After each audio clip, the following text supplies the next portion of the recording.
আসসালামু আলাইকুম রহমতুল্লাহ। প্রিয় দর্শক, আশা করি সবাই ভালো আছেন। এই গরু নিয়ে বা এই গরুর গোয়াল নিয়ে আপনারা অনেক অনেক প্রশ্ন করেছেন। তো আজকে প্রশ্ন অ্যান্সার দেওয়ার চেষ্টা করবেন ইনশাল্লাহ। আপনারা বলেছেন যে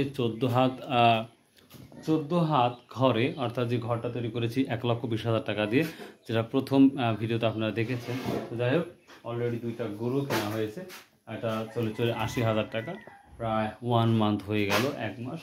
তো এখন বর্তমান প্রায় 95 থেকে 96,000 টাকা দাম বলতেছে, যেটা আপনারা দেখতে পাচ্ছেন। দুইটাই বকন গরু বা হচ্ছে গরু, ষাঁড় না, গরু।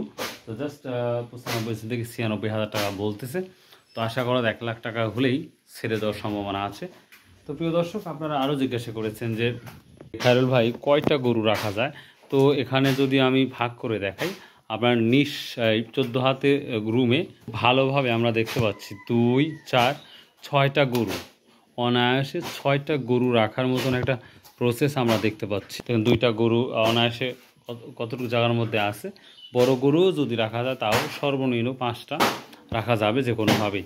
তবে 6টা, এই ধরনের গরু 6টা আরও ইজিভাবে রাখা যাবে। এই সাইডে ইচ্ছা করলে কিন্তু থাকার জন্য পরিবেশ করা যাবে। তো গরু কোরবানির আগে হয়তো গরু কেনা হবে। তাদের পোয়ালগুলো খেতে দেওয়া হয়েছে, মানে পানি খাওয়ার জন্য যেই পাত্রটা বানানো হয়েছে, পানি দেওয়া হয়েছে, যে কোনো সময় গরু খাবে।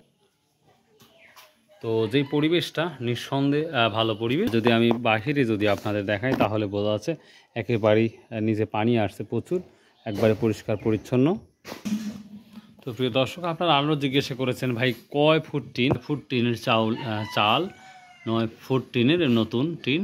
যদি আমরা মাপি, অর্থাৎ লম্বাটা হচ্ছে 14 হাত, আর যদি আমরা এপার ওপার মাপি তাহলে 8 হাত, 8.5 হাত হবে। যদি আমরা দিঙ্গল নিয়ে 8.5 হাত নিশ্চিত হবে, তবে আশা করা যায় 9 হাতের কাছাকাছি হবে। তো এই ছিল মোটামুটি। তো গরু কেউ যদি নিতে চান অবশ্যই যোগাযোগ করতে পারেন। যদি 1,00,000 টাকা হয়ে যায়, অর্থাৎ 50 1 লাখ, তাহলে আশা করা যায় এই গরুটা বিক্রি করার সম্ভাবনা আছে 95%। তো যদি কারো নিতে ইচ্ছা হয় যোগাযোগ করবেন, ইনশাল্লাহ কথা বলবো যে বিক্রি করা যাবে কি যাবে না।